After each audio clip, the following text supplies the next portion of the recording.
भक्ति की परिभाषा क्या है? बोले भक्ति की परिभाषा है प्रभु की आज्ञा का पालन करना। मैंने कहा चिड़िया कौन सी भाषा बोलती है? अंग्रेजी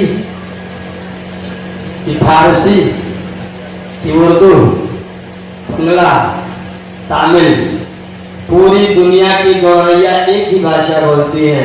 पूरी दुनिया के मोर एक ही भाषा बोलते हैं और 1,97 करोड़ वर्षों में मोरों ने अपनी भाषा में परिवर्तन, तो वो तो ईश्वर की आज्ञा के अलावा और कुछ कर ही नहीं सकते।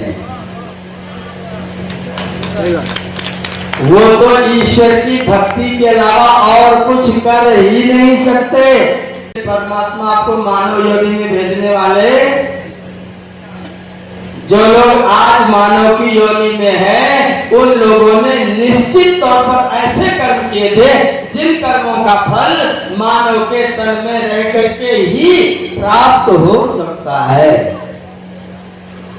तो आपने अच्छे कर्म किए इसलिए मानव का तन प्राप्त किया है, और अगर अगली बार इस तरह का कर्म नहीं करेंगे तो इसलिए स्वाध्याय और सत्संग, व्यक्ति मंत्र पढ़ रहा है, ये जो करेगा तो सब एक साथ मिल जाएगा। यज्ञ ऐसा कर्म है जिसमें सब एक साथ मिलेगा। आप यज्ञ करने के लिए बैठोगे, आपके जो बड़े होंगे उनको प्रणाम करोगे कि नहीं करोगे? पितृयज्ञ हो गया, अपने उपदेशों को प्रणाम करोगे कि नहीं करोगे? पितृयज्ञ हो गया, वो 4 बात सुनाएगा, सुनोगे कि नहीं सुनोगे? अतिथि यज्ञ हो गया, बलिवेश यज्ञ तो आप करने के लिए बैठे हो, घृत आहुति चढ़ा रहे तो देव यज्ञ तो करने बैठे हो, और मंत्र का अर्थ भी सुन रहे हो तो ब्रह्म यज्ञ भी कर ही रहे हो। अगर आप यज्ञ में यजमान बन के बैठ गए तो 5 यज्ञ एक ही स्थान पर आपके संपन्न हो जा रहे हैं। एक साथ 5 यज्ञ संपन्न हो रहे हैं। और जिस व्यक्ति ने 5 यज्ञ किया है वह व्यक्ति मानव के अतिरिक्त और किसी शरीर में जा नहीं सकता, क्योंकि मानव के अतिरिक्त और कोई यज्ञ कर नहीं सकता। एक व्यक्ति ने मुझे प्रश्न किया, एक सज्जन, वो पथिक जी थी, आदरणीय सत्यपाल पथिक जी, टंकारा गुरुकुल की बात है। पथिक जी मंच पर बैठे थे और भजन हो रहा था, पक्षीगण राग तेरा ही गाते, पक्षीगण राग तेरा ही गाते। एक सज्जन बीच में से खड़े, पक्षी तो गा ही नहीं सकते, पक्षी तो परमात्मा का भजन गा ही नहीं सकते। पथिक जी मुस्कुरा के चुप हो गए, बोले इसका उत्तर अभी शिवदत्त पांडे जी आपको देंगे। भजन उन्होंने लिखा, गाने खुद बैठे हैं, और बोले इसका उत्तर अभी थोड़ी देर में शिवदत्त पांडे जी आपको देंगे, मुझे भजन गा लेने दो। उन्होंने अपना पूरा कार्यक्रम संपन्न किया। एक तरफ हुए, मेरा व्याख्यान देने का नंबर आया, मैंने जब अपना मेरा क्रम आया तो मैंने कहा भाई साहब आप थोड़ी देर के लिए खड़े हो जाइए। वो खड़े हो गए, मैंने कहा भक्ति की परिभाषा बताइए। भक्ति की परिभाषा क्या है?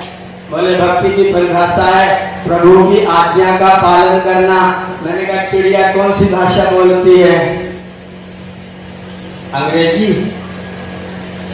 कि फारसी कि उर्दू, बंगला, तमिल? पूरी दुनिया की गौरैया एक ही भाषा बोलती है। पूरी दुनिया के मोर एक ही भाषा बोलते हैं और 1,97 करोड़ वर्षों में मोरों ने अपनी भाषा में परिवर्तन, तो वो तो ईश्वर की आज्ञा के अलावा और कुछ कर ही नहीं सकते। वो तो ईश्वर की भक्ति के अलावा और कुछ कर ही नहीं सकते। आप गाय के सामने पालक काट के दे दो तो पकौड़ी बनाएगी कि पालक पनीर बनाएगी कि दाल में डाल के खाएगी कि सीधा सीधा खाएगी? गाय ने अपना भोजन आज तक नहीं बदला, वो ईश्वर की ही भक्ति कर रही है। अमेरिका का कुत्ता भी उसी भाषा में भौंकता है जिस भाषा में वो छामदी वाले छत पर चढ़ के भौंकते हैं। मैंने यहाँ विचित्र राग देखा, वो नीचे भौंकते ही नहीं, छत पर चढ़ के भौंकते। यहाँ के विशेष सवेरे सवेरे अग्निहोत्र करने बैठे, सवेरे वो मंत्र पढ़ना शुरू करते छत पर। और भारत पाकिस्तान की सीमा पर बीच में गैलरी है, गली है, एक उधर से करे, एक उधर से करे, पार हो नहीं सकते, दोनों आरंभ किए। अगर यहाँ पर सुल्तानपुर के कुत्ते आ जाए तो उनकी भाषा दूसरी होगी क्या? जिस भाषा को परमात्मा ने उनके लिए बनाया उसमें कुत्तों ने आज तक कोई परिवर्तन नहीं किया। दुनिया का कोई प्राणी ईश्वर की आज्ञा का भंग नहीं करता, केवल मनुष्य करता है। इसलिए मनुष्य को ही पाप या पुण्य लगता है, गाय को पाप और पुण्य नहीं लगता है। गाय अगर आपको लात मार दे तो उसे पाप नहीं लगेगा, और 10 सेर दूध दे दे तो भी कोई पुण्य नहीं मिलेगा। वो केवल ईश्वर की आज्ञा का पालन कर रही है बस। मनुष्य क्योंकि गलत भी कर सकता है, सही भी कर सकता है, इसलिए मनुष्य के कर्म में पाप और पुण्य आता है। इसलिए सारी धर्म की शिक्षा गाय के लिए नहीं दी गई है। धर्म का उपदेश किसके लिए है? गाय ने आज तक अपने आप को बदला ही नहीं। गाय जैसी थी वैसी ही है। गाय ने कोई परिवर्तन नहीं किया, कुत्तों ने कोई परिवर्तन नहीं किया। सभी प्राणी अपने अनुसार रहते हैं। मनुष्य का प्राणी, मनुष्य का बच्चा कभी अंग्रेजी बोलता है, कभी फारसी बोलता है, कभी हिंदी बोलता है, कभी उर्दू बोलता है, और एक कम पे जा रहे हो कभी ब्रजभाषा में बोलता है।